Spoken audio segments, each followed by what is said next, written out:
Welcome to Decades of Horror, the 1980s. Welcome to prime time, bitch. This is episode 224, recorded January 5th, 2023. Gruesome Magazine. Okay. Wow. Oh, I got to keep going now. I am your host, Jeff Mohr. This is a podcast about horror films released between 1980 and 1989.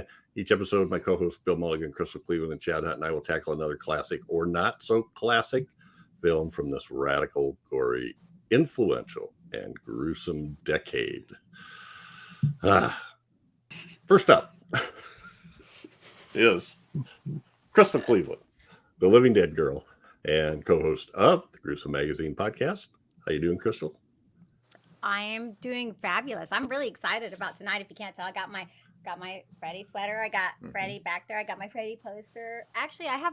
Well, obviously, I have. But I know. Oh, yeah, look. See even my little Freddy here. He little dances. Oh, yeah. So you're doing good then. Yeah, I'm happy. You're a little bit of a Surrounded by fan. all the things I love. Your happy place. Also with us is Chad Hunt, comic book artist and co-host of Decades of Horror, the all of them. How you doing, Chad? Pissed and violent. Yeah, I get that. That sounds fun. Yeah. You look good though. You look happy. You're smiling and It always Yeah, happens you- just before I kill somebody. Yeah, you got good color, so your blood's yeah. up. Yeah. Yeah. Yeah. You do. Yeah. You look like you got some Also with sun. us. It's nice. Also with us is Bill Mulligan, writer, director, and special effects guru and co-host of Decades of Horror, the 1970s, and all around nice guy, Bill. Well, thank you. Good to see you.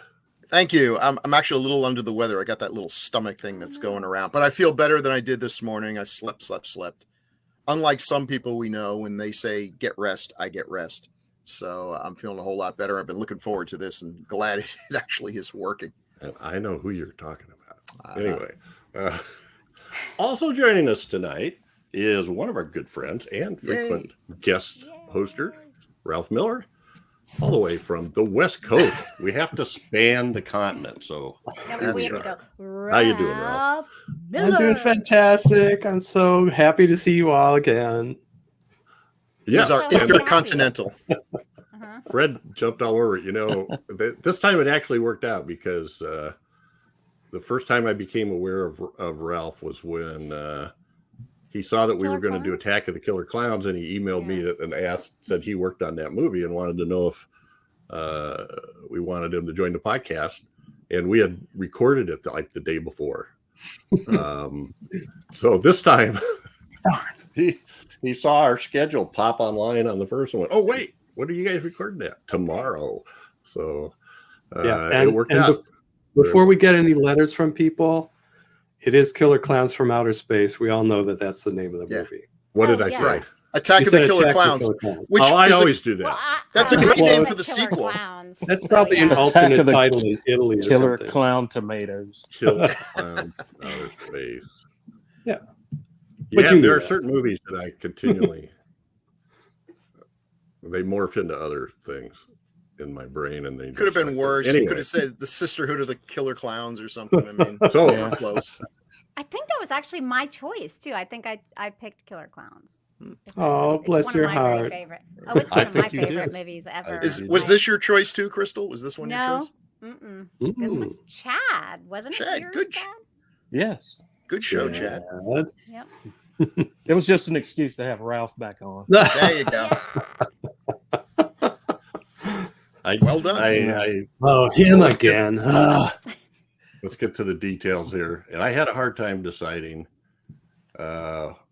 which one of these slides to use. So I'm going to kind of rotate them through them while I'm talking.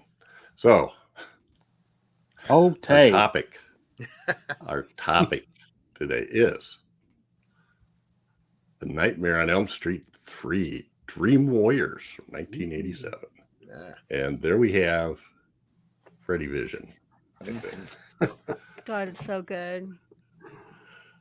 Directed by Chuck Russell, written by Wes Craven, Bruce Wagner, Frank Darabont, and Chuck Russell. Cast includes, and I'm sure I'm leaving out a key person because there's a pretty big contributing cast here, but Patricia Arquette, Heather Langenkamp, Craig Wasson, Robert Englund, Ken Segos, Jennifer Rubin, Lawrence Fishburne, and John Saxon. And I left out a bunch of the actual warriors here, so we'll talk about them as we go. I noticed you had left Patricia Arquette in there. I did. Wonder why. She's my not so secret cinematic love, which happened at the Lawrence first time I saw Fishburne True Romance. So Of course, as most, yeah. all right. Production companies are New Line Cinema, Heron Communications, and Smart Egg Pictures.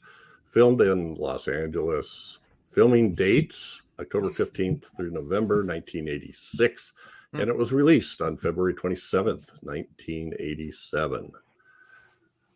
The budget is estimated to be $4.5 million, and the domestic box office was $44.8 million. Hell yeah. Nice return. Damn, making some bank. Nice return. About a 10-1. Synopsis: a psychiatrist familiar with knife-wielding dream demon Freddy Krueger helps teens at a mental hospital battle the killer who is invading their dreams. All one sentence. I like that. So I obviously didn't do what I said I was going to do, but here's the other one I was going to use because And that's another one of the things Ralph worked on. Yep. And Freddy Vision. this because of the Stop motion. stop motion. Yeah. Woohoo. So anyway. well, the puppet too had Yeah. just stop motion. Yeah. Yep. Freddy puppet. You notice Okay.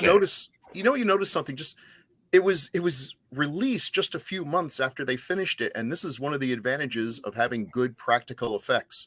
Yeah. That it's done when it's done. You know, the day you stop filming, the effects have been done. It's not let's send it off to Taiwan and have the entire nation working on CGI and get it a year later.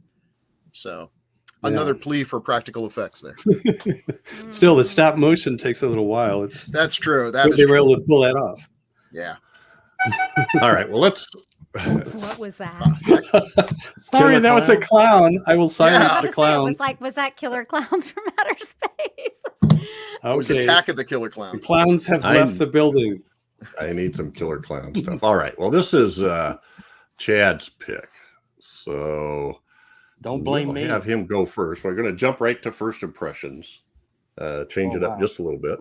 So Chad, Mhm. I'm betting you saw this in the theater. I did. Oh, I did. I was a big, huge, giant fan of the first Nightmare on Elm Street movie. And after seeing the second one, I liked the second one, but it all the characters from that were alive at the end of the first one were nowhere to be found. And that's the only thing I really didn't like about the second one. So when Dream Warriors came, and I was reading about it in Fangoria and all that, it's Nancy would be back, and and then all these new characters were coming back. It was couldn't wait to go see it, and boy, was I in love with this film at the time it came out. It expounded a little bit more on who Freddy was and how he operates, and Nancy was back. I love the idea of the Dream Warriors, and because I've always been a big, interested in you being able to be your own character in your dreams and making things. Because I try to do that a lot when I'm in a dream. I'm pretty much aware that I'm in a dream, so I try to fly and I try to do all kinds of stuff that I can't do in real life. But anyway, but this kind of explored those ideas. And I loved it. I love how Freddy looks in this one. This is, to me, this is my favorite Freddy Krueger makeup for how he looks. And Kevin Yeager, I think, worked on this. and I loved it. Loved how he looked. I loved the stop motion. I loved um, This is where all the myths and legends of Freddy start coming into play in this movie. The only thing I did not like about this movie is it started him on the road of the one-liners, and I love that though. he became a little less scary because of the one-liners and everything. But I still love this movie because it's more of an action horror film, and still love it to this day. It's just, I love all the Nightmare movies. So, but this, after the first one, this is my next favorite. So, still love it to this day. Yeah, cool. I think this seems to be the most popular one besides the original. Yeah. We'll just go down the row here. Bill Mulligan. How about you? It is my favorite of the bunch, and I really like the first one. I'm not a big slasher fan, but adding the supernatural elements made it work. I didn't actually go see the second one in the theaters. I just heard so much that it wasn't really all that great that for whatever reason I skipped it. I don't know why I didn't give it a chance. I've seen it subsequently. But the write-ups in Fangoria, and they really pushed this one hard, and all the stuff they showed just looks so good. This was a return to what I wanted. And I could tell also, the whole Dream Warriors thing. What I've always liked about Wes Craven films, and I know he didn't direct this, but it still has his DNA in it, is that the victims fight back. Whether it's Last House on the Left, The Hills Have Eyes, and this one, they're not just lambs to the slaughter. That evil comes in, innocents suffer, but they put up a fight. They don't just get killed off like in most Friday the 13th movies. So I did go to see this, loved it. And I think, this saved the franchise in much the same way that I guess Friday the 13th Part 3 also kind of saved, kept it from just becoming stale. They introduced some new elements that went on there. And I do agree with what Chad said. It did start getting a little quippy. I don't blame this movie for that. I think the balance here is great. It's sort of like with the James Bond too, that, they started getting quippier and quippier until, I love Roger Moore, but it was like they were trying to write a comedy film with spy stuff ball-peened in there. But this is great, and 100%. I mean, great cast. So much of the credit goes to people like Ralph, the ones who did the effects on this. It's got some CGI, it's got some stop motion. I mean, it's got a whole big bag of tricks, and I really think that's the way to go. Easy for me to say, I'm not doing it there. It's a lot easier to just CGI everything these days. But I think, like a magician, don't do, if you got to do the same card trick, don't use the same methods each time because people will figure it out. And I thought it looked great here. The limited optical effects were perfect where they were. Some of it's kind of old school. I was talking to a friend today about Altered States and how how the effects would be so different now if they were doing the dream sequences now with everything they had. It's like, I prefer the lo-fi approach with dreams because my dreams don't look like Avatar. They, I don't have that big a budget. So, I think a lot of times these things look better when they're real because dreams, even though they're not real, they feel real. So they should look real. You should use real things for them. You can play around with the background and green screen and all that nonsense. But as much as possible, I think making it look real for me, and maybe new generations don't feel the same way, but I think this was just an absolute home run. It's my favorite of the series. I mean, I got to give credit to the first one, but in terms of which one would I turn on, if you can only watch one right now, it's always going to be Dream Warriors. I've watched it a bunch of times, and I was happy to revisit it again this week. So good pick, Chad. All right. Hey. Yeah. By the way, this was done by a previous 80s Grue-Crew, but it was over 5 years ago. So, and we're all different and we're doing video. And so Ralph Miller worked on this film. Yay. But if I can get him to just talk about it as a movie at this point. Right. What did you think of it as a film? Even if I didn't work on it, I would have liked this movie. Now, don't hurt me. I'm not a slasher fan. I'm a creature feature guy myself. But this one is different. It's not just, some serial killer that could really happen. it's fantasy, it's surrealism. Yes, there's some humor. It's colorful. I love the ensemble cast. I think it was a great idea to have a team of people up against Freddy, so that it's not just a retread of the first movie. The first movie was very original. This one takes things a few steps further, so that it's really getting to crazy dream things that could not happen in the real world. And I have to say, I find it very entertaining. I think it's very well done. If you look at the writers involved, you look at the director, these are people who really love this kind of material and have a real feel for it. And I think it shows in the finished product. And, I was part of one crew of people, and there were multiple crews working on this movie to pull it off.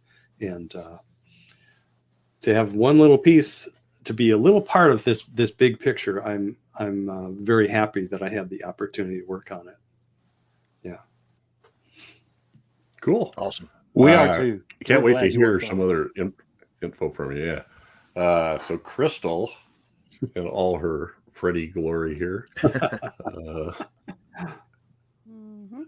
So, So, when did you it's first funny see this? because I don't remember. I was young.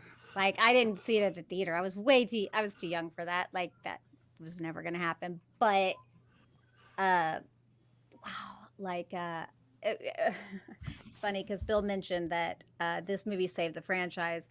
No, Bill, it didn't just save the franchise, it saved New Line Cinema. Literally, New Line Cinema is now called the house that Freddy built because of this film right here. This is the pinnacle of Freddy to me. I just can't explain to you how much I love this movie so much. And think about it. If it wasn't for this movie, we wouldn't have all of these movies that New Line Cinema has made now. That just blows my mind. That I mean, I did enjoy the second movie, but it is just so different from the first one. I mean, of course, we know because Wes wasn't a writer on it; it was just based on part of his character. So, but him coming back and writing this was such a coup. Like, oh god, I mean, I love like Ralph mentioned. I do. One of the things I think that made this such a success is the ensemble cast. I think there's at least one of those people you can relate to in some way. And so if you can find a character that's relatable in a movie, I think you're going to enjoy the movie more. For me, of course, it was Patricia's character. I was a kid, in gymnastics and stuff. And so the fact that she did her gymnastics, I was like, yeah. And the one-liners, I love it. I love horror comedies when they're done well. And, I mean, the Welcome to Prime Time, bitch, is actually the only line that Robert Englund ever improvised. And it's the most iconic. So I think that's really fascinating that he's brilliant. That is all. Like, I really hope he does another movie. I mean, he can totally do it. I have faith. But yeah, this movie, I don't know how many times I've seen it. I mean, countless times. I really didn't even need to watch it again before doing this because I know this movie so well. So the effect, I think every kill in this one is so amazing. Like, I don't know what my favorite. I mean, obviously the television is so cool. But the puppet, I don't know. It's all good. It's all so good. And then even like the Army of the Dead kind of like skeleton. This movie's fabulous. I still think it's one of the greatest movies ever. So I always will. I don't care. It's amazing. Hey, I just want to say for our audience out there, life goals, guys, try to find a woman who loves you as much as Crystal loves this movie. yeah, no, right. I'm like, yeah, it's true. Mm-hmm. All right, thanks. Yeah, I think this is my favorite one outside the original, but in my take on the one-liners, which I do think there's a good balance here, but the first one for me scared the crap out of me. Yeah. There just was so many things in there that were the kinds of things that you dream about that were in my dreams in the first one. This one had some of those one-liners, and I do think the one-liners to me take away from me getting scared. But it, anyway. This one was cool in that we brought so many people into it and created such a nice ensemble. I think it was neat that we had Nancy back, Heather Langenkamp, and without Ralph here, the effects are great, and there's a lot of really original stuff going on here. I mean, the whole Freddy Vision thing and the I don't know what you call the like Nightmare Land, where it's so dark and red, everything's red, and the skeleton and the thing. So anyway, I enjoy this a lot, and this is my favorite one of the rest of them. And I'm not a franchise guy, and I'm not much of a slasher fan, so I did buy the box set a few years ago and actually watched through all 7 of the ones that had been out at that time. I think right up until the one where they're making the movie and Freddy comes back. Oh yeah. New Nightmare. New Nightmare, yeah. So I've done that with Chucky. You guys forced me to do that. Yes, it's amazing. but you appreciated it. I'm so glad we. I did. Well, we were doing the Chucky TV show on Gruesome magazine, and so I thought I gotta know what the hell people are talking about here. So I watched them all, and then what else did I do? Halloween. I binged all of them once for another podcast, and including the Rob Zombie one. So I think it was like 11. I watched 11 over a weekend. Yeah, I had to do all of them over a week. It was so. Then you binged the Puppet Master series. That I haven't done. Freddy, all 12, I haven't done all either. 12 of them. Oh wow. Okay, they're not all winners, but well, but some of you're them so are. kind. There is some I stop have motion. Blade. Look, I've got Blade here. There's my Blade. Yeah, Blade. Buddy. All right. So I enjoyed this. All right. What do we do next? Well, should we have Crystal do the taglines? Taglines. Oh, Yes. yeah. Okay. It is Here we a go. good time for taglines. These And are horrible. we Yeah, I need to I need to do I need to come up with a like a logo for everybody in case Mm. Just for in one case. reason or another. Chad Oh my doesn't god! do it. Actually, it would be funny if you just used Chad's body and then just put a circle and put insert face here. Stick a face Just there. leave it like that. That's not a good idea at all. Well, I don't have his whole body on here, but it is now time for taglines with Crystal. She sure is ugly. Yeah. No, I think you look cool there. What do you? How about some electrolysis, Crystal? That is cool. Like, looks almost real. All right, so Crystal, Okay, I'm sorry because these aren't the best, but they are not. It's amazing It's not that they your put fault. so much creativity into these films. yeah, this And is then- really. Freddy's just around the corner. Wah, Okay. wah, wah. Okay. Wait, was that a tagline? That was a tagline. tagline. Yeah. Yeah, actually, I was going to say to Chad, this is your chance now Oh. My chance Two. for Oh, what? yeah. to flip somebody else. Mm-hmm. Go on. Yeah. Yeah. Yeah. You Okay. could be on the All right. outside throwing in instead of receiving. Yeah. Okay. I never pick on Chad though. I love I do. Chad. I do all the Like time. I Aw. always support Chad. Like It's that's okay. just fact. Yeah. Thank you, Crystal. Okay. Yeah, I got you. Okay, so if Number you 2. think you'll get if you think you'll get out alive, you must be dreaming. That's not too bad. I guess. That's the best I of mean- a sorry bunch. Sounded better with you saying it than when I read Yeah, it. yeah. Crystal reading it was the best part about it. Right. yeah. Okay, now, if you think you're ready for Freddy, think again. What? Boy, it's a good thing they had a great poster. Yeah. Doesn't it seem like they have it's like one of those refrigerators where they have The cliche magnets. magnets on it. Right. There's all these cliche magnets, and then we just Yeah. how will yeah. it sound if we stick this movie title in there? Yeah. If you thought you knew Freddy, you're dreaming. See, I just made that up off the top of my head. That's better, and that's better. That's still better. Let's be real. Okay, come on. That makes more sense. Like, think again. It's like the Sphinx from Mystery Men. You just start a sentence, then you reverse it. If you don't master your power will master you. Yeah. Just well, let's Ooh, to see, start that with. would have been a good one, even. 'Cause, they each have their power. That so actually just would've worked. so just goofing around, I came All up right. with a better one than the people who are paid for it. Yeah, this is my sorry lot in life. Sorry. Is that it? Was that all of them? That was all of them. It was 3. Okay. Holy Oh cow. yeah, I forgot the we have to go with Yeah, the, let's see what outro that's music you have for been- Crystal. taglines with Chad. Oh no. Dun, dun, Is that like the dun. Three Stooges? Like whoa, Yeah. whoa, whoa, whoa, Yeah, whoa. yeah. I quit. Yeah. Or I quit. Really? I quit. Yeah. What is it like? Yeah. Mhm. Always funny. All right, here we go. That's a great poster, man. It is. Fabulous poster. It is. A good Wow. But who is that in the middle?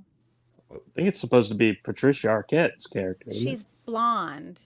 Yeah, but Well, she's sort of the hair is in silhouette, sort of. She dreamed she was a brunette. Go with it. Come on. Well, the I- punk rock chick had Front dark left, hair. yeah. She's got silver hair here. Oh, That's that's right. right. You're right. Well, they probably do these Yeah. posters way Oh, before. you know what? Isn't that supposed to be Nancy then? She's got a Yeah, just yes, over she's here got. and there. Yeah, because to make her look like she was older, they just gave her Bonnie Raitt's Oh, they hair. gave her the. Oh, that's that's the right. streak. Yes, Oh, they no, did. She's got They her did. one They streak. really pushed it. Yeah. Yeah. See that silver streak though? I think you're. Yep. That's what Mhm. it. Yeah. You so are you're right. totally right. Hmm. Who's the I like white that. guy with the mace? Yeah, I don't remember a mace in the movie. Nice mace too. Yeah. I don't know. Oh well. I still love the poster. Yeah, That's it's still a awesome great poster. This artist did a lot of stuff, and I wish I knew his Mm. name because everything he did was awesome. It's got a very distinctive look, and they don't make him like Yeah. that anymore. Mm-mm. No, that's nice. And there's our one likable tagline there at the top. If you think you'll get out. Mhm. Yeah. All right. Well, the Name star my of the show noses. here is kind of There Freddy. he is, the man. And I absolutely loved the hypodermic. Yeah. Me too. Well, she was my favorite character, and I was sorry Oh, to see her yeah. go, but she went out She went in out a so really memorable way. Yeah. She went out Yeah. like So a boss. quick. She did all this cool thing with the knives, and then it's Yeah. But Oh, it worked I well. kinda- Yeah, because it showed that he knows your weaknesses, and Mm. that makes him Mm. formidable. Because the thing with this is a team against one guy, and if that one guy is not really dangerous, it's not a fair fight. So the cool thing about Freddy, and I think in some of the later movies, he really did kind of seem like a bitch. Like he got punched around a lot and seemed weak and cowardly and all, cheated a lot and everything. But in this Oh, one, and I mean, Freddy versus Jason, he got his butt beat for a Yeah. long time. That was it almost made me cry. because I'm going to forget it. I'm going to forget if I don't say it now. But the other thing that they introduced in this movie that was fine in this movie, but became a problem later on, is they started going too much into his background. And it was okay here where we introduced the ghostly nun and everything. And that was cool because we didn't go into big detail. But some of the movies down the line, it's like, and here's Freddy when he was a little boy and he wet the bed and the kids made fun of him. And so, he took some popsicle sticks and put them on his hand and said, one day I will. Like, I don't want to know about his history. He was so cool as a monster, not this sad little boy who grows up and becomes his killer, Well, actually, the description that the nun gave of, before you find out that the nun was his mother. Yeah. About being, I think she says raped hundreds of times. Son Yeah. of 100 maniacs. Yeah. Yeah. The Yeah, bastard son of a son of 100 maniacs. Now there's a tagline. Yeah. Yeah. Ooh. Mm. But That that's wouldn't have too- went a over little well with too audiences scary. back Yeah, there's some Yeah. papers that wouldn't print that probably. Mhm. First of all, it Yeah. says bastard on the poster. We're not Yeah. having it. Mm-mm. Yeah. Yep. But I liked. I don't know if this was detrimental to Freddy going forward, but they brought him out of the shadows. Mhm. In the first two movies, he was always filmed deeply in shadow, and this movie kind of brought him out into the light a little bit more. And so it's a good thing he looks as horrific here as he does, I guess. But but I like that because it kind of went along with the way the story was. And you're right, Chad. This makeup was great. Yeah. Some of them looked a little plasticky sometimes, but this Mhm. one I thought really hit the balance. He's recognizable as Robert Englund, but he's also really messed up. Yeah. Look how good it is. Look how much he can. Look at that smile. Like it's Yeah. good. He's wearing so much, but he's still able to emote, Mhm. which is Mm. that's hard. That's a Kevin Yeager joint, isn't it? Yes, it is. Yes, Yeah. it is. Yeah, What's I that? think David Miller did the makeup for the first film, but Kevin Yeah. Yeager did the second and third. I think Yeah. at least, maybe more. That's beautiful. So the other end from the first movie then is Heather Langenkamp with her. Mm. Wow, does Love she got a her. lot of hair? That's Oh, look at that hair! It was the 80s. the 1980s. Oh, so wavy. So wavy. I always Now, that thought was- I always thought if Robert Englund couldn't play Freddy anymore, Craig Wasson would have been a great Freddy. He sort of has the same facial features and He does. He does Yeah. actually. So she shows up. She's the grad student or intern psychologist or something that wants to put all the kids on this drug hypnosil. Mhm. It doesn't. Yeah. What did you guys think of What? like the arguments? Like the convincing it took to get Neil, Dr. Gordon, Craig Wasson's character on board with that. What do you mean? What part of it? Well, he was that when it starts off, he and Dr. Sims are just saying, oh, these dreams are just manifestations of their. Well, that's what any Things they- psychiatrist would say. It's silly to think that they would ever believe this bullshit. Oh yeah, yeah. That's where I'm at. That's where I'm going.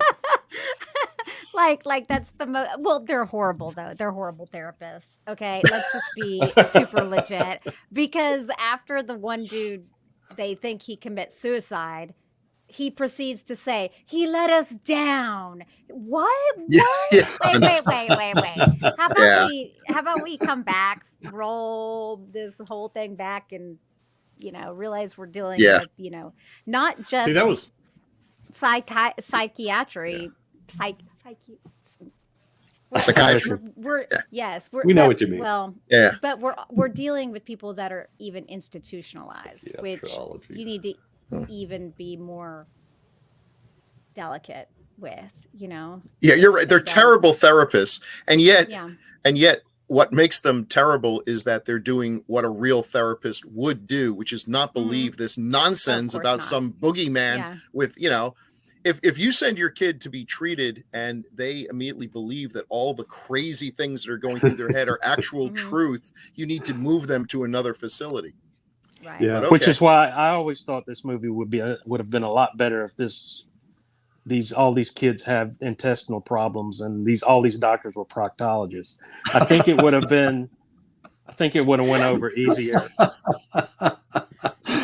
For some people. They Yeah, I think they would have been more apt to believe. trying to pull the Yeah. demon out of them. Yeah, That's fair. he only comes at night. Well, on that note, I'll bring up No. There she is. Whatever Patricia happened to Arquette. her? who plays I Kristen love Patricia Parker. Arquette. Wasn't Yeah, she married to I've- Thomas Jane? I don't even keep up with her, but yeah, she's Ooh, so jealous. always in stuff. She's always- Ralph, according to Scuttlebutt, everyone on the set was in love with her. I wasn't on the set with her, so like. But Well, yeah, she that's what she was like 18 when they were filming. Yeah, she was young. I mean, she's changed a lot, but Yeah. She's Good so actress, cute. though. but people saw promise in her. They were like, yeah, she's going somewhere. Mhm. I mean, everyone in this movie is good, but it is true when you see her, and I think even more when you see Lawrence Fishburne, who's got this tiny little role. Oh my god, I forgot. You he was just- in this movie. even if you didn't know who he was, and I probably didn't know who he was when I first saw this, I know, he I commands didn't. the screen. There's that. Okay, Mhm. he has something going on here. It's a small role. He doesn't have the chance to really do a whole lot with it. But when you look at this, I don't think you need to be a Hollywood agent to say this guy's got it. He's got some quality that is going to serve him well, and indeed it did. I knew him So- from the Pee Wee Herman show. There you go. Oh my gosh, my that's right. gosh. What's it? Cowboy Cowboy. Carl, right? Yeah, yeah. That's right. And he But was you don't have a billed in picture this of that. movie as Larry. Oh my god, when he he changed to was. Lawrence. But, Wow, that See, I did the want to guy's, mention- forgot. the guy's got I range. forgot. Yeah. oh yeah. Yeah. He was home on the range at one point. So That just messed me up so Patricia, bad. she does a lot of screaming here. A lot Oh, of yeah. screaming. You're a good screamer. She's a good yeah, screamer. Yeah. Got mhm. the lungs. Mm-hmm.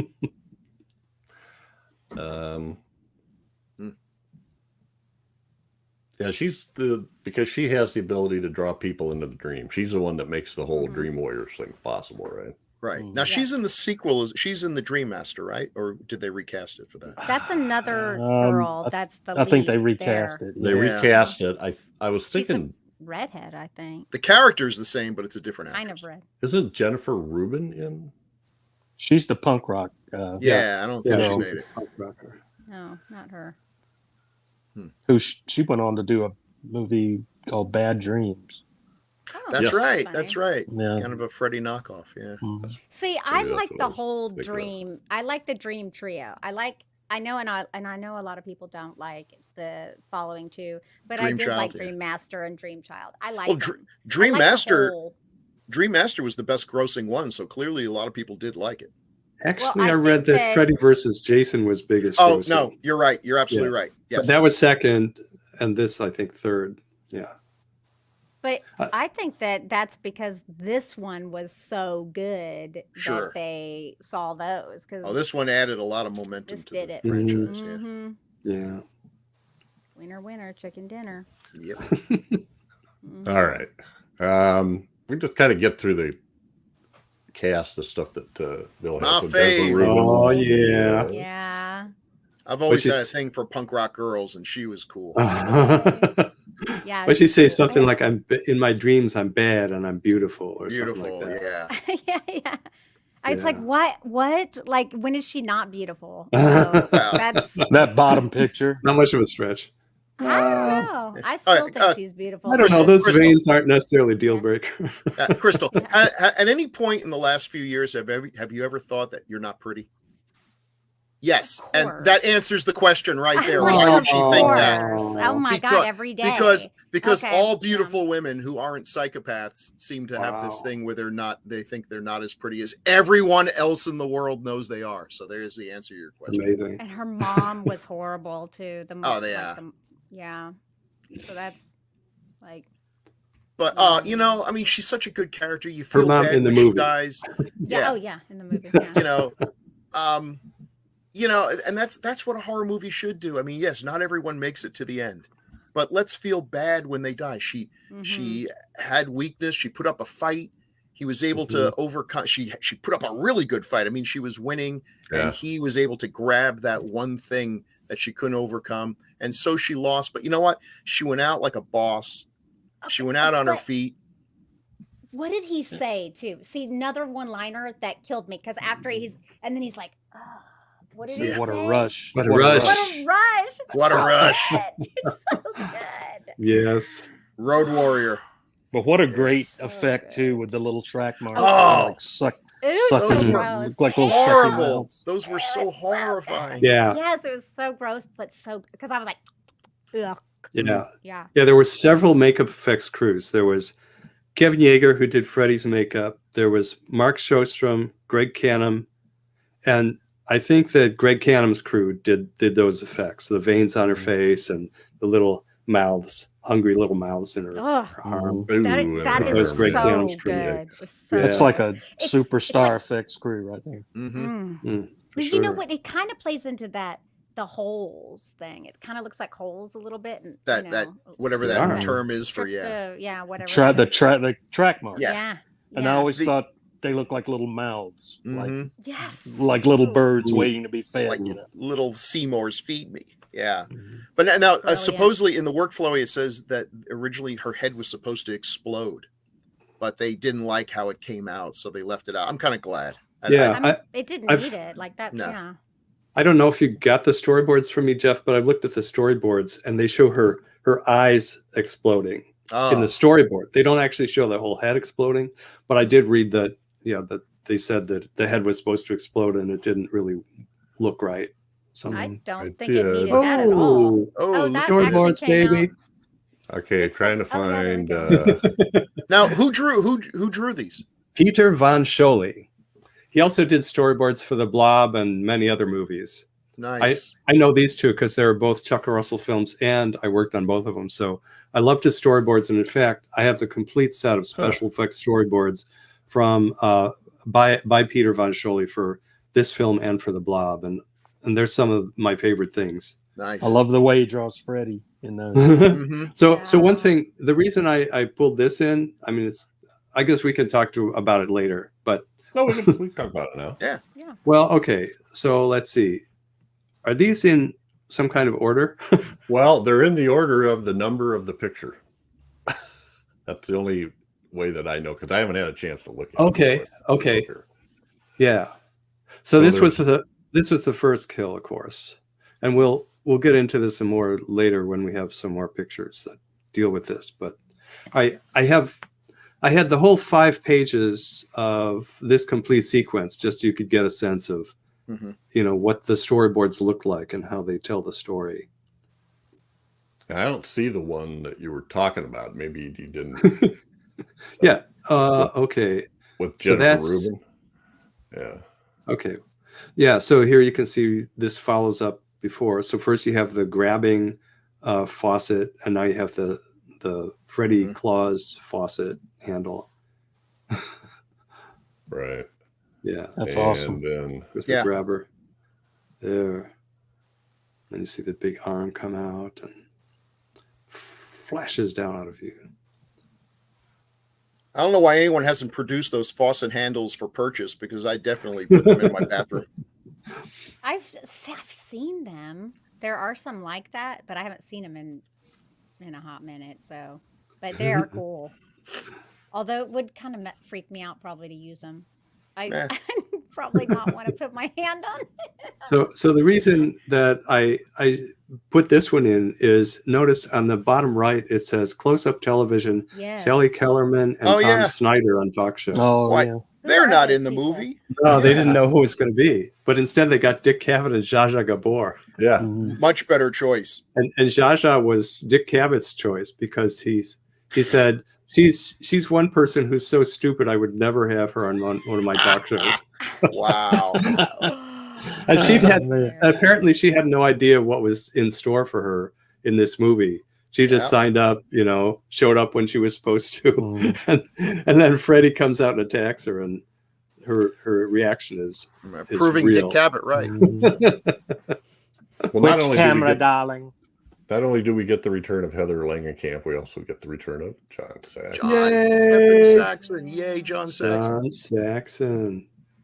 Who we He's just been in did. so many movies. Making what up was- for what his was- role in Cannibal Apocalypse. Apocalypse. Yeah, Well, Apocalypse. they can't all be Well, winners. He was good in that though. So He's Not good his in fault. Yeah, he was. yeah. But I like Yeah. also that there's, this movie does something a lot of franchises don't do, that there's some fallout from the previous installments. He's Mhm. haunted by what happened in the first movie, Right. as he Right. should be, as I And would that- be, as any yeah. normal person would be. And they didn't kill him off right away. I mean, Hmm. you know how they bring characters back from previous movies and they just kill him off in the first minute of the film. Right. He had a pretty good little arc in this. Yeah, he in, did. in this. Yeah. Yeah, some nice character work between him and Heather. Yeah, for sure. And he even got to show up as a Force ghost at the end, so it's all good. Yeah, we don't have. I don't have. We had that one image of Craig Wasson, but the only other thing I can recite off the top of my head that he was in is, and I got to look before I say it because I'm doing this off the top of my head. Ghost Story, wasn't he in? Yes. Ghost Story. But Yeah. boy, he looks so much more familiar to me than he really is, because I'm like, I know this guy. I've seen him in a bunch of things, and I looked on his IMDb credits, like, I have not seen him in a bunch of things. Wasn't he in a Nick? Brian De Palma film too? Or was it Dressed to Kill? Body Was he in Double. that? Body, Body Double? Double. Was that it? Body Okay. There you go. Also, Schizoid. Which I've is seen him in a few. He just seemed much more familiar to me. He plays that role very well. He was in a from lot the of dark stuff side. around this time. Around that Yeah. time, he was in a lot of films. Yeah, he's in. You were a big fan of Dr. Quinn, Medicine Woman, right, Bill? He was. My in wife that was a show, big that. fan, so yes, I was Yeah. a big fan. I've seen them all. That's okay. There you go. First, That's I Star thought Trek you were going to Deep say Space Chad, Nine. and I was like, wrong. I was like, if it's not horror, I didn't watch it, so I don't even know. Yeah. I'm like, I don't even know what you guys are talking about right now. What? I had to watch every episode of that show where Dr. Quinn invents something that was not invented for 100 years later. I'm just muttering under my breath. This is a lot of bullshit. Was that Jane Jane Seymour. Yeah. Okay. Yeah. Ugh, I can't believe. Well, she that. later showed up in I Sinbad love and the her. Eye of the Tiger, so she's That got is that true. going for her. She's got that going Um, for her. What Jeff, about Highway to Heaven? no. Never mind. What about Okay, Hallmark? let's take a look at the Rails. effects here. There we go. Here's some effects. Oh, the Freddy Oh the my Worm. God. That was Freddy the awesome. Worm. Uh, Now, Yeah. I didn't Freddy realize Snake. this, although it makes sense now that they filmed it backwards because it looked better pulling her out and then reversing it than having her go in and kind of like his lips kept puckering in or something. I just want to say, of all the things I've done in movies that impress people, half of them are the simple trick of just doing it in reverse. It's the Mhm. simplest damn thing, Mhm. and Like yet the hair in American Werewolf in London. yeah, just flip it. It's it looks Yeah. cool. You can even do Tentacles wrapping around somebody. Yeah. Mhm. right. Oh, Right. we were talking about the Dryad. Oh, the thing we want to film, Bill, with the. Yes, exactly. Mhm. Yeah, sorry. Mhm. I'm not Well, and sometimes they do it with when you don't need to, but it makes it look unnatural. Unnatural. Mm. Yeah, it gives it a cool. Yeah. But yeah, definitely. It's like, okay, can we get these things to look like they're crawling all over someone? It's like, yeah, we can use invisible string, which is never invisible, and blah blah. Or we could wrap them with it, and then off screen we could pull them off and then reverse. And they're like, trust me, this will work. It will work. So I don't know what The Ralph, your that work top. with- I'm sorry. Go ahead. Go ahead, Chad. Go ahead. I was just going to say that scene with the Freddy snake, and he finally spits her out, and he sees Nancy there, and he just recognizes Nancy, and he goes, Oh, yeah. "You." Yeah. I know. Ah, that it's sent a so good. chill down my spine. Yeah. That was so cool. Yeah. Mm-hmm. Yeah. Mm. Such a great scene. Yeah, Snake. The Freddy Snake was incredible. I had nothing to do with Freddy Snake, and I Mhm. think that I think I Dave saw that. Kindlin did the mechanical parts Mm. aspects of that. And with something really big like that, they did use radio control servos for the facial expressions, Mhm. but they had to use like the most heavy duty big ass servos to move the face because it's so big. Mm. These like boat winch RC Mm. motor servos. The most heaviest of all the duties. Yeah, exactly. Yeah. And That's it's what a we're talking big about. duty. Yep. Beautiful work. There's Love heavy that guy. duty. And of course, Heavier- Freddy heavier Vision. duty. Yeah. Freddy Look Vision. how Freddy big her Vision, yeah. hair So, looks. Really, it's like. Is were that a you crimp- were you involved in crimper? the arms on that or the whole I would, thing? yeah. My involvement in that was the hands. I The did hands, the okay. mechanize the hands for that one. And Very cool. what really impressed me about that one is when I think of special effects, I think it's we're going to do something simple or something by trickery to make it look like something impressive, something real. That's beyond the scope of our ability to do for this movie. But in this case, it's like they really were robotic arms. You know, they didn't actually have the power to lift her up by themselves, but they actually had these arms. They busted out the TV set, and they had hydraulic action for the major components of it, and cable control for the fingers. And you know, it was like that was a pretty heavy duty thing. Yeah. That's the kind of thing that image engineering excelled at, this kind of like industrial level kind of special effects. They did that kind of thing. They were not in any Fangoria articles. They were not well known like, you know, Rick Baker or even Kevin Yeager or any of these other people, but they worked on a bunch of films, and they did this kind of thing, these kind of mechanical and practical effects that were beyond the scope of other shops at that time. Of course, later on you had Stan Winston doing Jurassic Park animatronics and things, but at this time you didn't have anything quite that technical and heavy duty happening at the makeup effects shops. And again, you guys were doing this all on a $4 million budget. Yeah, which is, that's what. even in 1980s dollars, that's not a huge budget movie. No, not huge. Yeah. I think originally the script was looking like it was going to cost 20 million, so they had to cut some things down a bit. But you look at it, it certainly looks like, you know, you look at it, it doesn't look like they were doing it on a the cheap cheap movie. Yeah. No, not all. So I'm kind of assuming, and maybe I shouldn't, but the stop motion animation was that Jim Pearl. Jim Pearl did the camera work on that. Okay. Doug Beswick did the animation. Oh, Doug Beswick. Okay. Yeah, he's great. Wow. And Yancy Calzada created the armature for the skeleton there.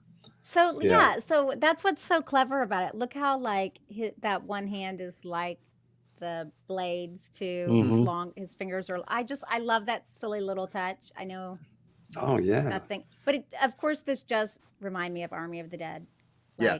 Big Oh yeah, time. Army And of I Dark- love that too. Darkness. Army of. Why did I say Army of the Dead? What am I saying? I Because think I said Dave it twice, too. Bautista, that's why. Yeah. I just watched something, yeah. You mean Attack of the Army of the Dead? But yeah, Army of Darkness is what Evil I said Dead the Army. whole time. Attack Medieval Dead. arises. This is really well shot too. The lighting on the skeleton really makes it work. You know, you get stop motion. There's so many things that can go wrong if the background footage is not razor sharp, because you lose some resolution when you do this. If the lighting on the model doesn't match what the lighting in the background, and so all these things have to be good before you even get to, does the animator have the chops to pull off a pretty difficult thing to do? But they made it work. It's good.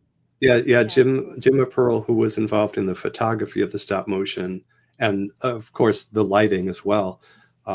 He's become a friend of mine. He lives in the Bay Area, and he had done some stop motion earlier in his career, but he transitioned over to doing the camera and the lighting for miniature and stop motion effects. And yeah, when you think about it, films are visual, and if the photography and the lighting aren't right, then it's just not going to work. And it looks awesome. Way to go, Jim.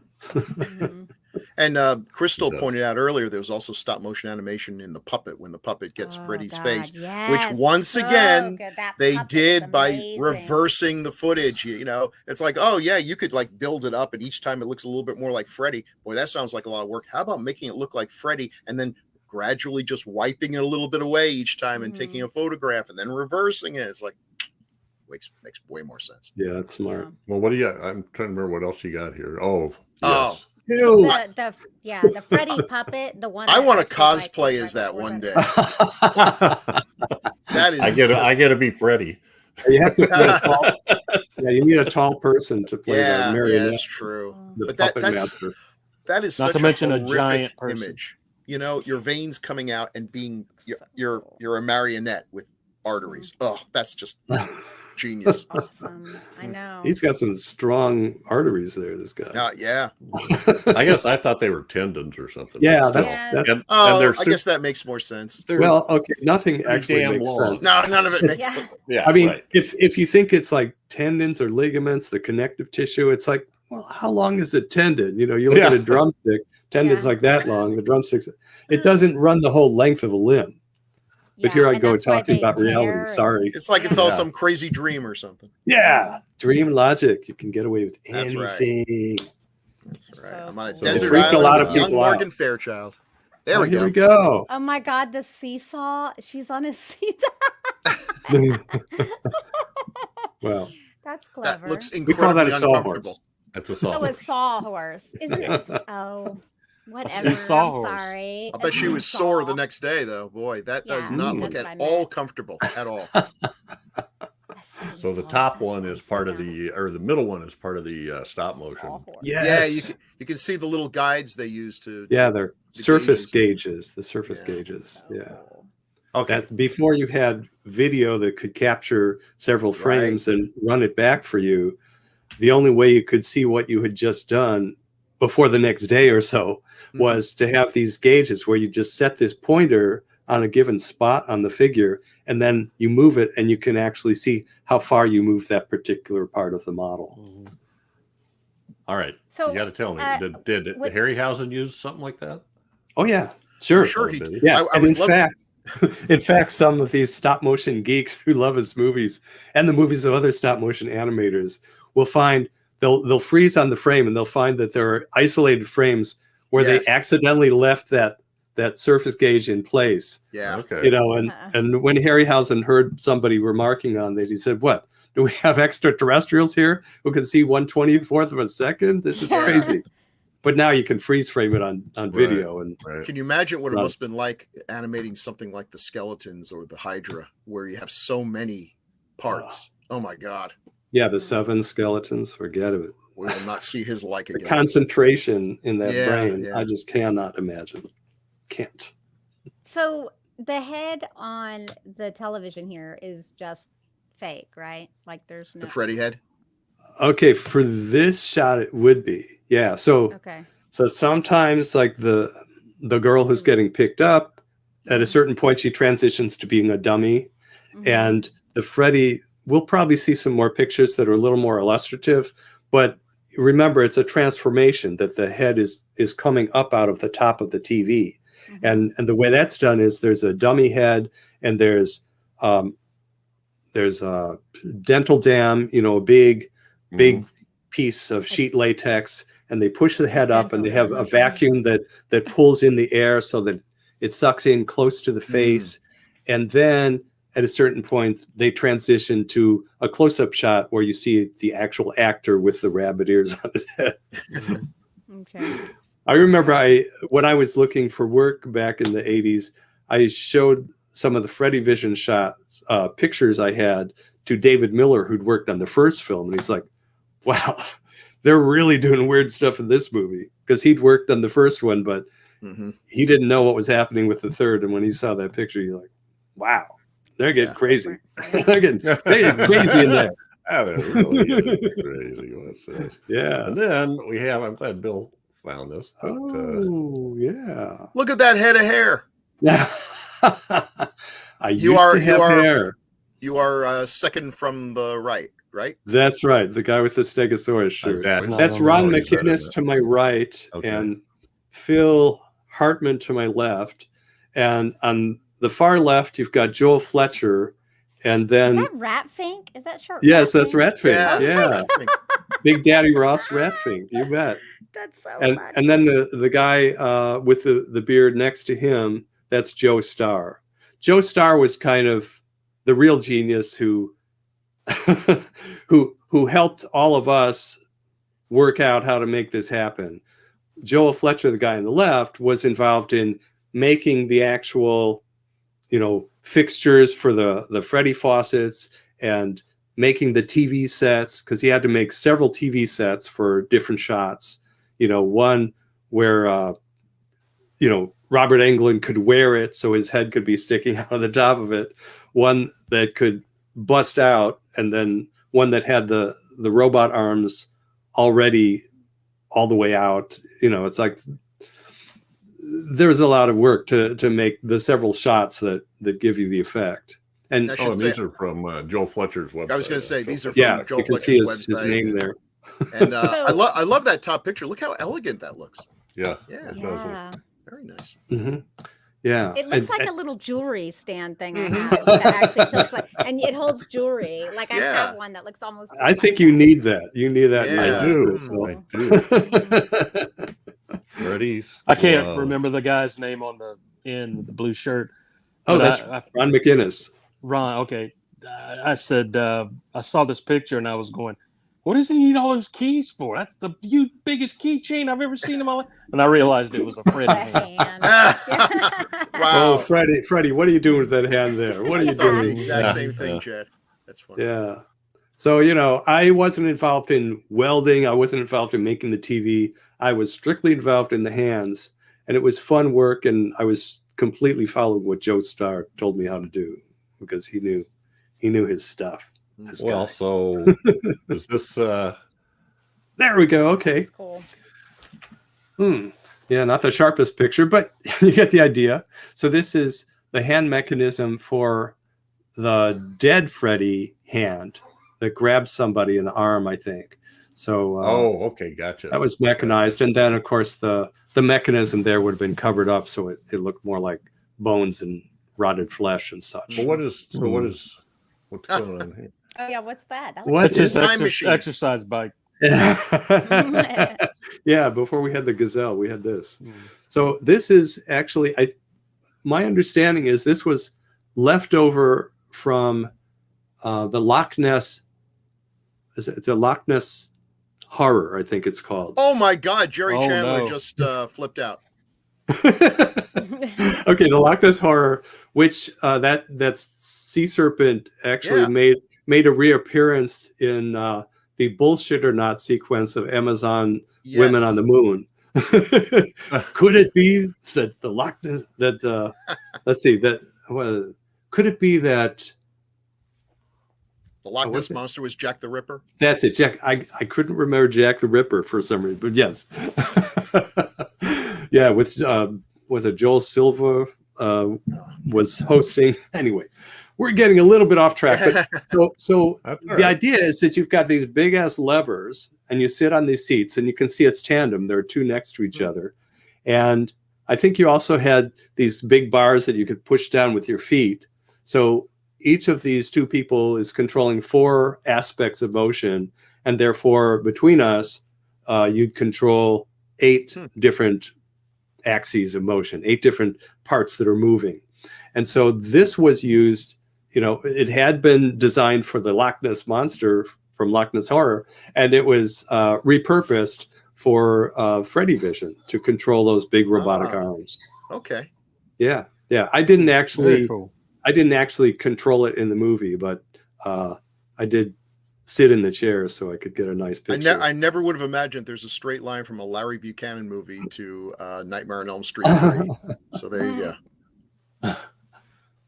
Did Larry Buchanan do that? Because even though it's not a great, Yeah, it's like the best thing he ever did. if that's a Larry Buchanan film, yeah, that lousy monster is way better than any of the other then it monsters. deserved it. Yeah.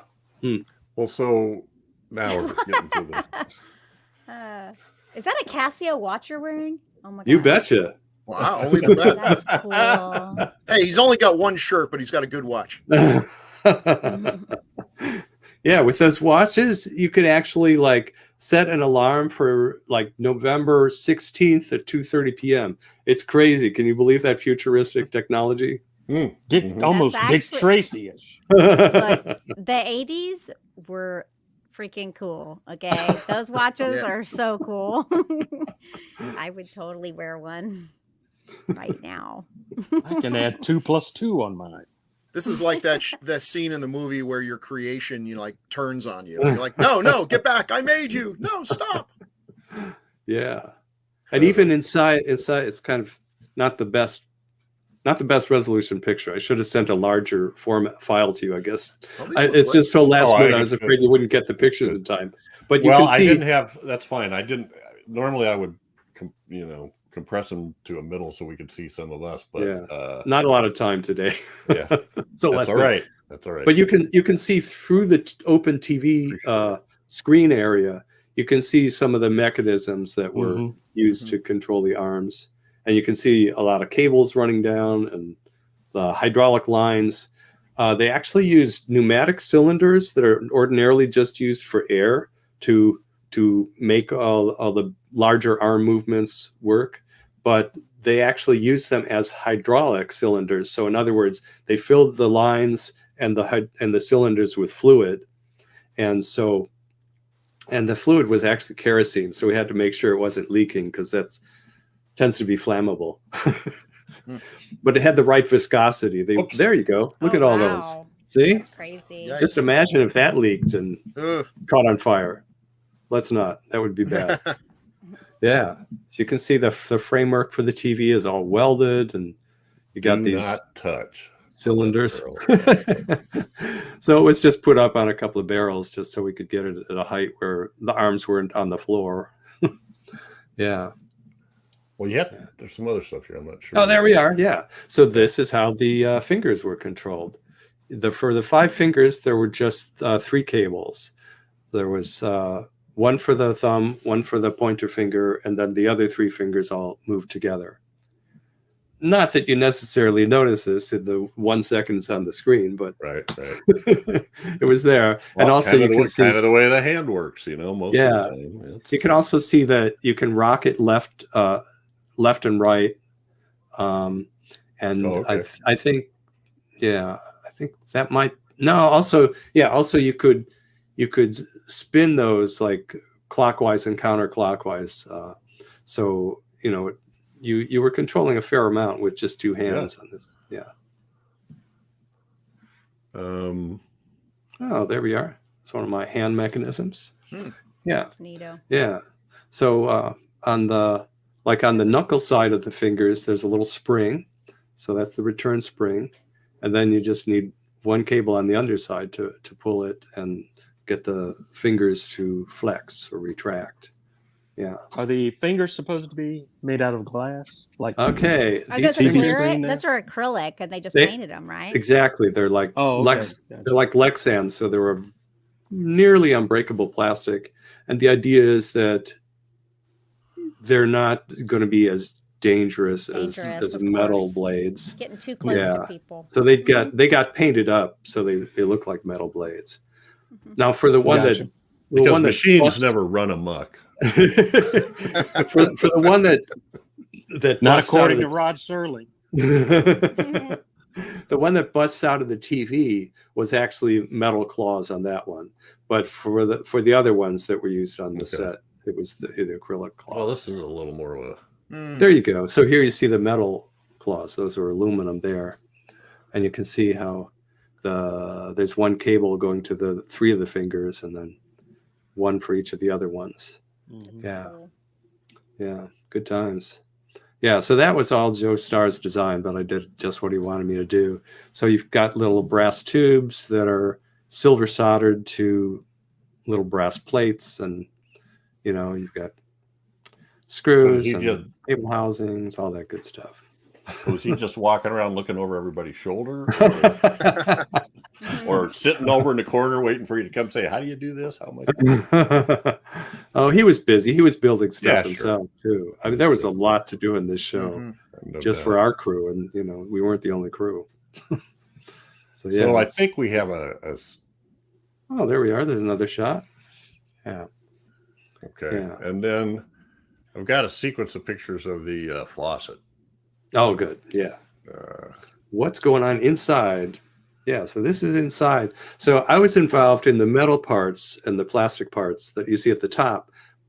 Joel Fletcher is the one who made the thing look like a fixture with the base piece, and then he also made smooth on covers for the mechanism that you're going to see in these next few pictures. Smooth on. So the I have little some smooth on porcelain in my closet right now. handles slide over. Yeah. this. The porcelain was actually smooth on, a very stretchy material. You can plasticize it to different degrees depending on how much you want it to stretch.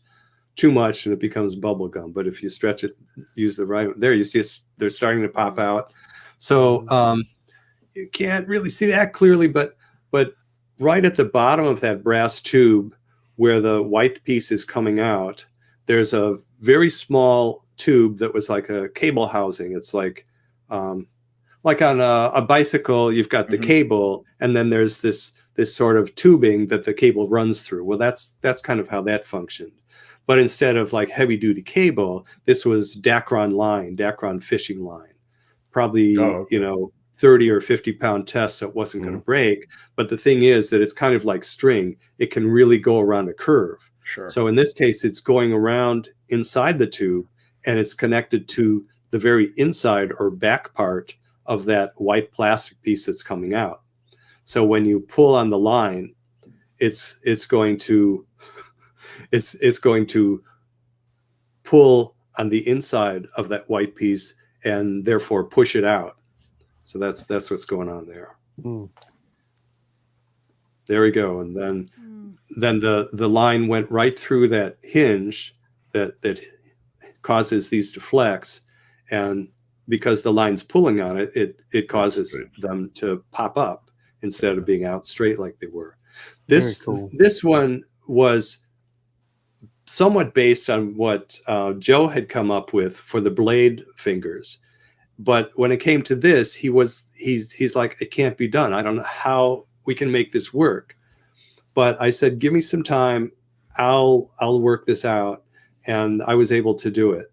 I was kind of surprised that a genius like Joe couldn't figure it out for himself. But if I hadn't seen what he had done, I probably wouldn't have been able to come up with this. Well, that's the advantage of working with a group of people. Absolutely. Yeah. Okay. So this is the final shot, the final position of the ones that Joe Starr completely designed himself. So they had to not only extend out and knuckle up, but they also had to have the blades sprout out. Actually, the blades sprout out first, and then it knuckles over. But if we see some other shots, you'll see other positions. There you go. That's so cool. That looks neat. Yeah. Oh yeah, you can see the yeah, yep. There you go. Oh look, it's moving. It slices, it dices. Makes julienne fries. The animation. Yeah. And then I think there are a couple other shots. There we go. That's the blades. That's before they pop out. Yep. Yeah. And they already had a slot in the tips of the smooth on pieces. Yeah. Yeah. It's very cool. But it's so all cool. This stuff we're looking at here, I'm like, they would never do this in practical. They would totally do this CG now. Yeah. Then you don't have to figure out, how do we make this physically happen? It's all in the computer. So how did we get the the things that when it grabbed her hand, the faucet before the knives came out, that was the other one. Right. Yeah, that was the grabbing one. And because she actually puts her hand down and then it grabs she has around her hand her. down. That's right. She puts her hand on the faucet because she's going to turn it, and that's when they expand out and grab her. Yeah.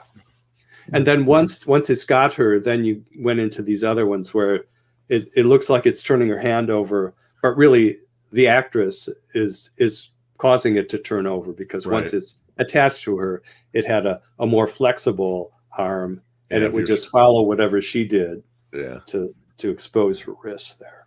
And she screams while she does it, and it looks like, yeah. All right. Yeah. This is cool stuff, Ralph. Yeah, very cool. Thanks for sharing.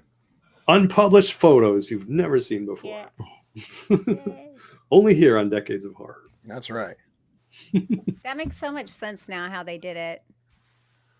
I would have in my mind, that's actually pretty relatively simple. I make it way more complicated in my head. That's why I would never be good at designing that stuff. With practice, you'd be good at it. Well, it's like you said, Ralph, that you're trying to find a simple way to do the magic trick, right? To make it look like you're seeing something that maybe isn't really happening. And that's what's so cool about it, is because average person, at least me, I don't think that way. I just look at it and go, wow, that is really cool. Yeah. And I don't want to keep repeating it like I hate CGI. I don't. But when I see, if they had done this with just using some CGI, well done CGI, that would be the end of it as far as I was concerned. It's like, okay, that's what I just saw. But when, to me, it's obvious that it's real, then it becomes like, how did they do that? If you watch a magician doing a trick in front of you, you know this is real, and so you start thinking, how did that lady turn into a tiger? Whereas if it's in a movie and they do it, I just assume it's editing, or just a lie. It doesn't affect me one way or the other. I just like seeing things like this because it just has that reality that reality has. Yeah, I love it. And what I like about, say, mechanisms as opposed to electronics is you just look at it and you understand it. You understand what's happening as you see it happening. Whereas electronics, it's like you have to know that, oh, this is a resistor and that's a transformer, and you have to understand the kind of the language of those pieces and parts and pieces. But you see something mechanically moving, you get it. So that worked for me. Jeff, I realized I didn't make a page or anything, any shots for the director, but Chuck Russell deserves a mention because he's always been kind of a mystery to me. He's made some great stuff, but he hasn't made very much. And I'm not entirely sure why. I know The Blob didn't make money, but Mask sure did, and this movie sure did. He's got some big boffo, Eraser did fine. Why was this guy not used more often? And I don't have an answer for that. Maybe Ralph? Yeah, it's all my fault. No, I was thinking, do you know why? I don't know why, but movie making is a colossal adventure. I mean, even a low budget movie, like a Plan 9 from Outer Space or something, it still takes a community of people to make that happen. Sure. But when you're going for something more ambitious, something that requires a real budget, you've got to somehow get people interested, get behind the idea that this is something that's going to make them money. And so, I mean, there are all kinds of actors and directors who have all kinds of talent that just have trouble making things happen. Yeah. Like, why was there never a sequel to Killer Clowns from Outer Space? Right. I know it didn't make money at first, but there's this huge fan base for it. Sure. Mhm. They are getting a video game, and that's awesome. But, the sequel should have happened and never did. It's unfortunately, maybe it's because the people with the money don't think like you and me. Yeah. That could be. Yeah. Yeah. I don't have a brain for money, so yeah. What do I know? Join the club. Yeah. Yeah. And I think there is also ageism in Hollywood, and once you've reached a certain age, I mean, if I were in charge of Marvel Studios, and it's like, if Chuck Russell were available to direct an episode of one of their TV shows, I'd jump on that. It's like, what? The guy who did The Mask? The guy who did The Blob? Yes. And I don't know, because he is still making movies, but there are those direct-to-video ones that have Bruce Willis and John Travolta. Well, some people can pull it off. Look at George Miller and the movies he makes. Still doing the Mad Max movies at his age. Yeah, that's crazy. Dario Argento's most recent Dark Glasses was one of his best in Was years. it? Oh, Yeah. whoa, Pretty good. Oh, that makes me feel good in my heart because lately everything he's done makes me want to make a comeback from Dario Argento's Dracula. We will not speak of that. So there's, I think, there may be ageism, but it's wrong. Like It's very good. yeah, Dark it's much Glasses. more It's on akin Shudder. to a 70s giallo. Oh, Really is. I'll give it a shot then. Thanks for the rec. Yeah. Just, Well, other We could comments talk on about this film? movie for a long time, I think.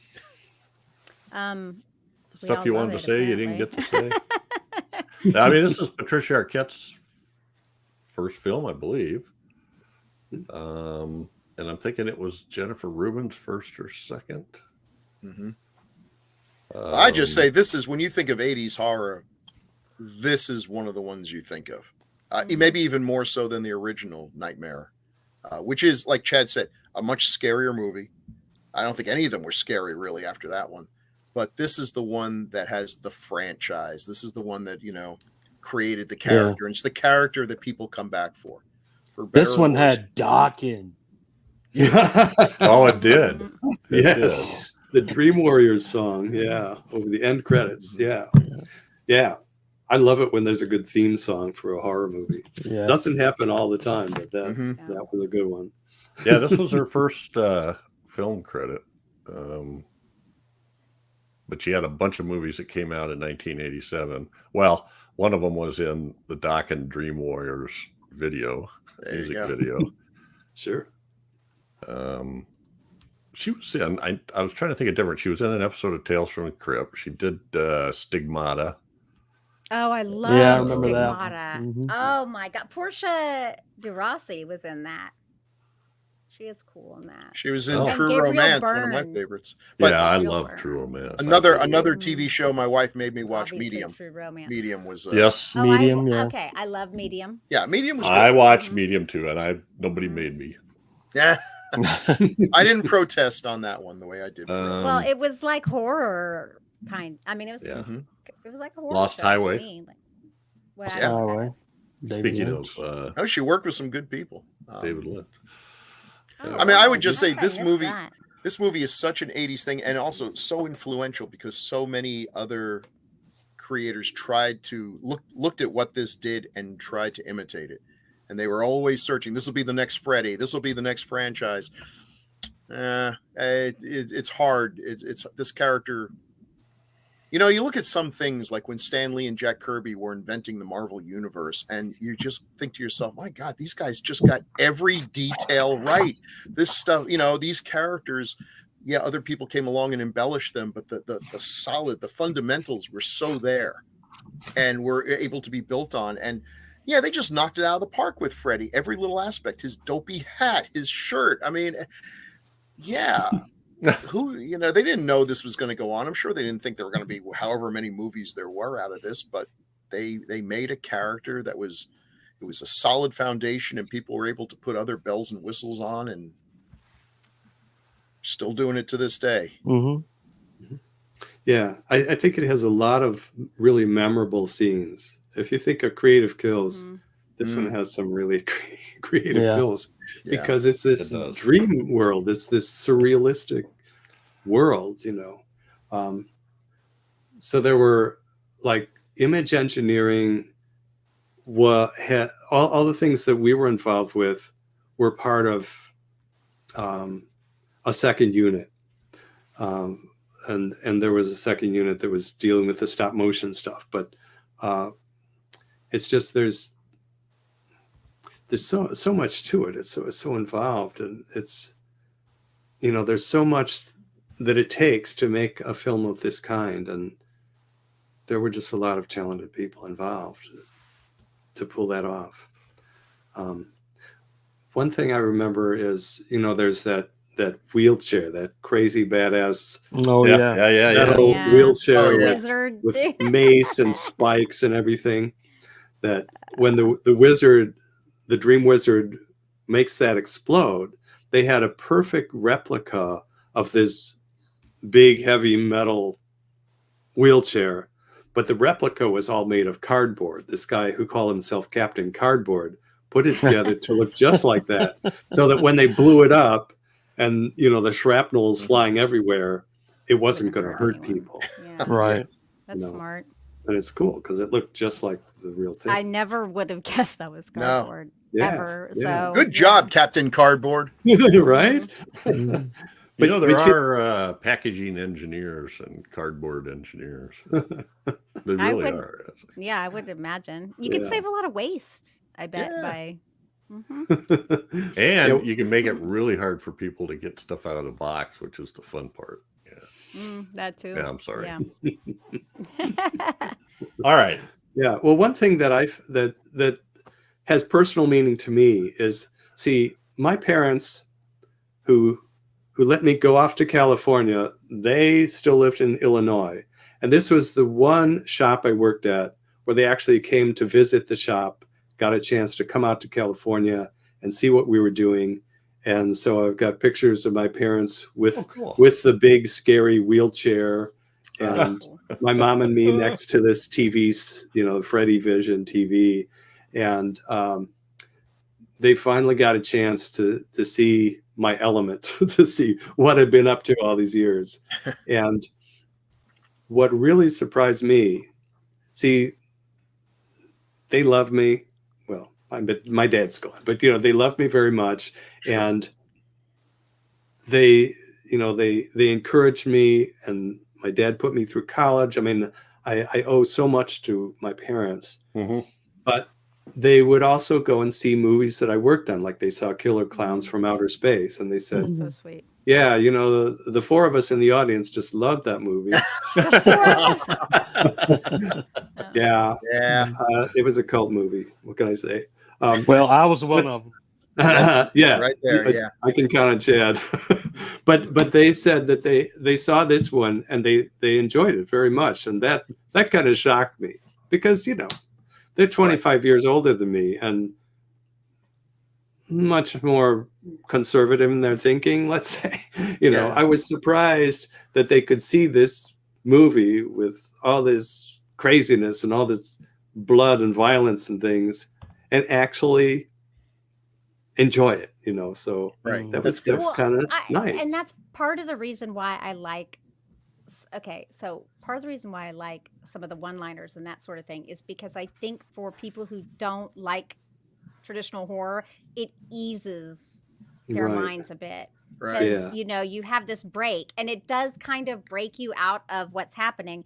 And for those people, I think it helps them. And I'm all for that gateway horror kind of stuff, because I mean, yeah. I think exactly the opposite. You want us to be brutal, relentless. I don't think Freddy is. Freddy shouldn't be a gateway. Freddy should be. Freddy should scare the crap out of you. It's to me.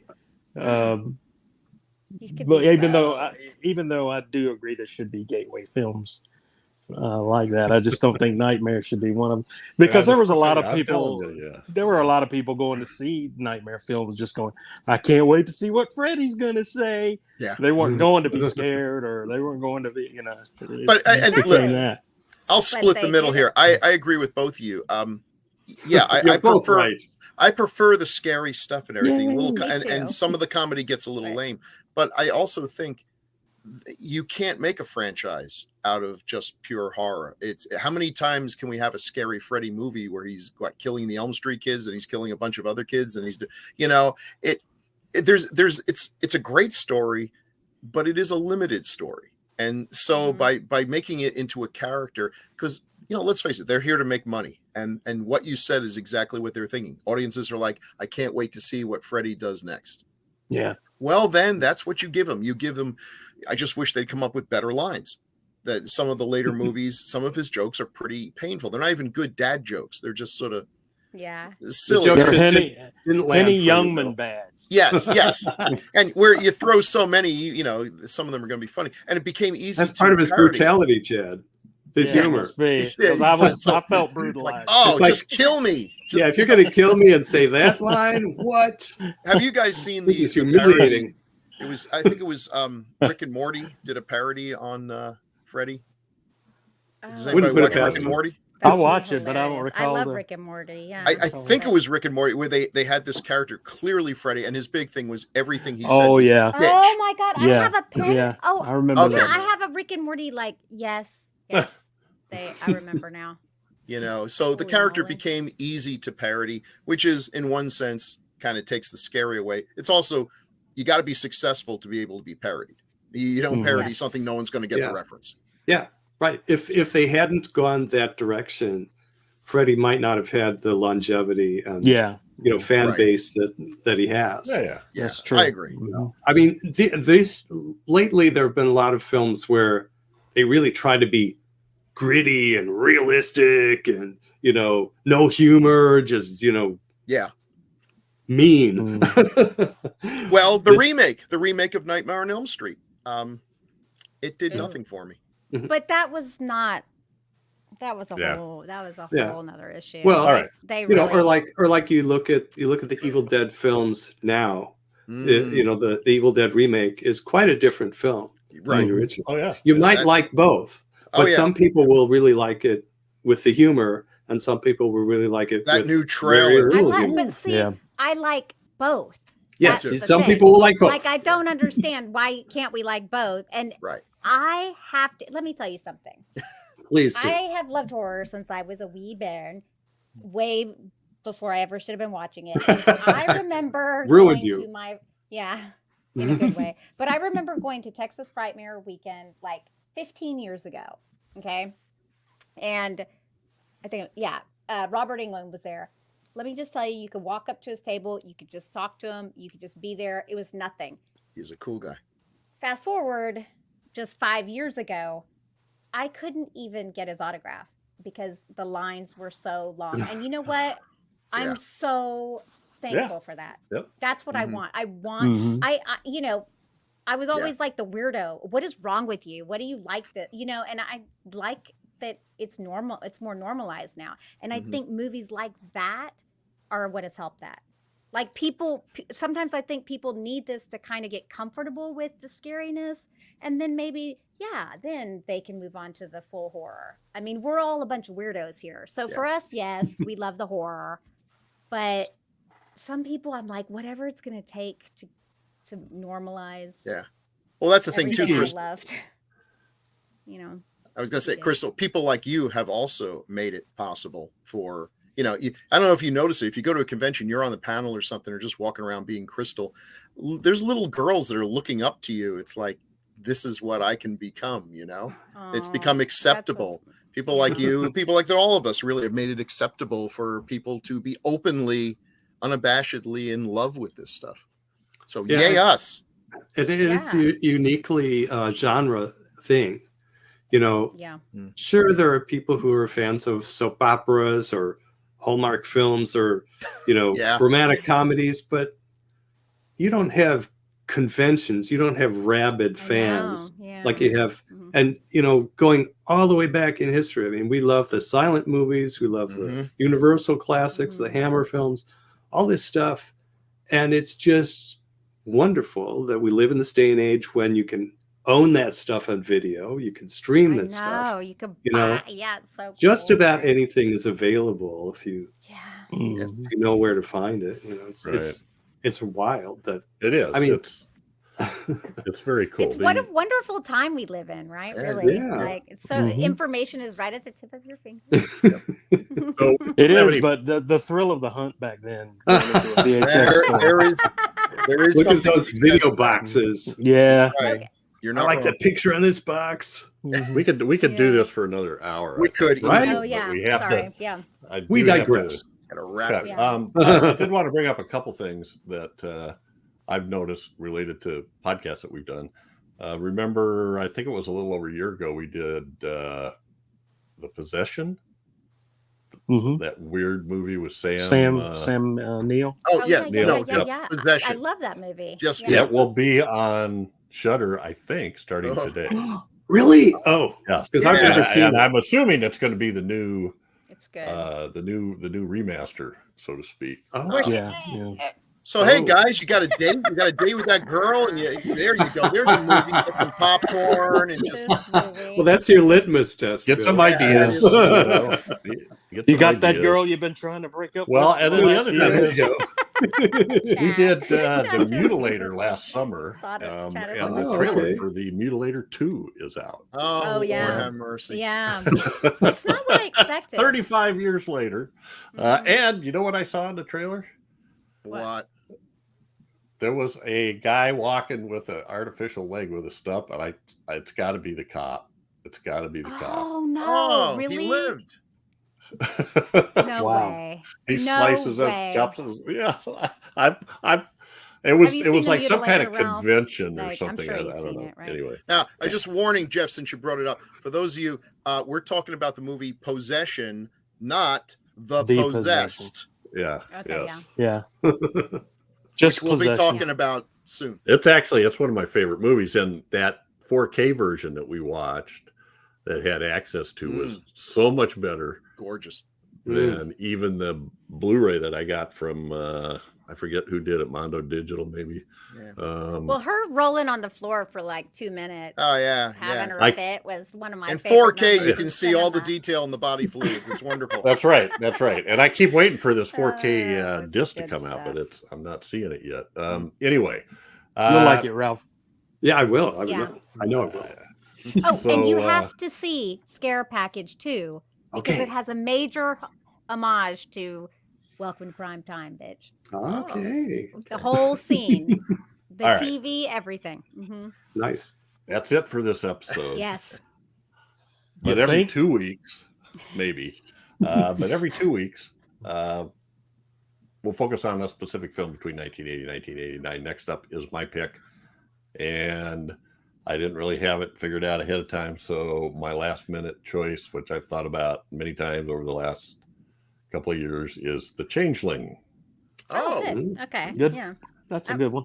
I have George, not she's seen got- that since I saw it in the theater. So It's on Tubi and Peacock as we record, but we all know that will change Yeah. it Yeah. any Move quickly. moment without warning.